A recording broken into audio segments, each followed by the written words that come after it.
For those who crave the chill of the unknown, welcome home. This is Blood-Curdling Nightmares, your portal to horror. Don't forget to like, subscribe, and summon more nightmares by ringing the bell. Today we read an email witch about a haunted house. This mail is sent by our one of beloved listeners, Emma. Thank you, Emma, for sending us this awesome horror story. Hope our audience also likes it. I never believed in ghosts or haunted houses. It was all just stories to scare kids around the campfire, a way to give you goosebumps on a dark, stormy night. That was until I moved into the old Victorian mansion at the edge of town. The moment I laid eyes on the house, I felt a shiver run down my spine. It stood there, shrouded in darkness, its windows like empty eyes staring into my soul. The real estate agent had assured me it was a steal, a bargain too good to pass up. And in my eagerness to escape the city, I had ignored my instincts. The first night in the house was uneasy, to say the least. I tossed and turned in my creaky old bed, my mind plagued by strange noises echoing through the halls. At first, I blamed it on the wind, the old house settling, but I couldn't shake the feeling that I was not alone. The following days were filled with more odd occurrences. Objects would move on their own, doors would slam shut with a force that made me jump, and chilling whispers would drift through the empty rooms. I chalked it up to my imagination playing tricks on me, but as each day passed, my skepticism waned. One evening, I invited a friend over to share a meal and some laughs, hoping to dispel the growing sense of dread. Sarah arrived with a bottle of wine, her cheerful demeanor momentarily lifting my spirits. But as we sat down in the dimly lit dining room, our laughter faded. The candles on the table flickered erratically, casting eerie shadows on the walls. Sarah's eyes darted around the room, her smile fading into uncertainty. "Your house is a bit creepy, you know," she finally said. I tried to brush it off, but deep down, I knew she was right. We finished our meal in silence, the air growing colder with each passing minute. When Sarah excused herself to use the bathroom, I waited anxiously for her return. Minutes turned into an eternity, and I couldn't bear the silence any longer. I got up and headed towards the bathroom, my heart pounding in my chest. The hallway stretched out before me, and I could hear a faint, ghostly whispering that sent chills down my spine. As I reached the bathroom door, I froze. The handle turned slowly, and the door swung open on its own, revealing an empty room.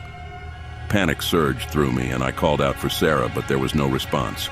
I searched the house, room by room, but she had vanished without a trace. Days turned into weeks, and I became consumed by the mysteries of the house.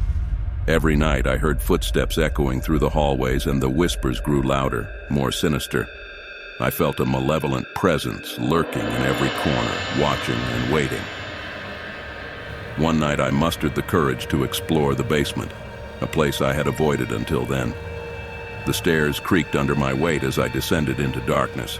The basement was vast, filled with old furniture covered in dusty sheets.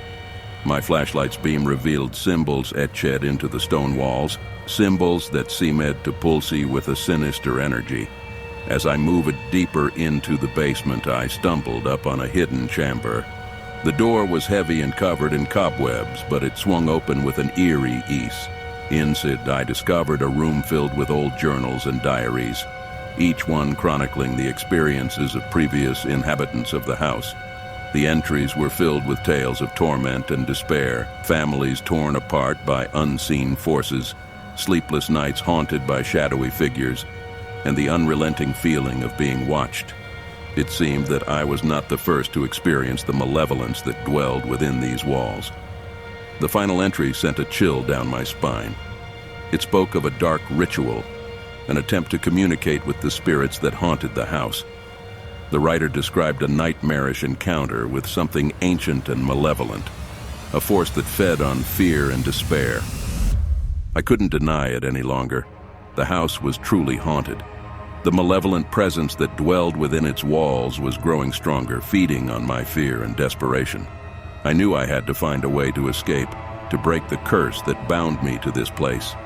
I spent countless hours researching the history of the house, searching for clues that might lead to a solution. The more I uncovered, the darker the secrets became. It seemed that the house had a dark past, a history of pain and suffering that stretched back centuries. One night, as I delved deeper into my research, I heard a voice, a raspy whisper that seemed to come from the very walls themselves. "You can't escape," it hissed.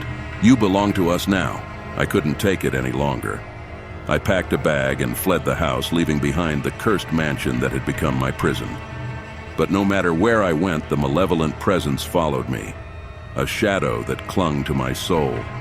I now wander, a haunted soul, forever tormented by the memories of that accursed house.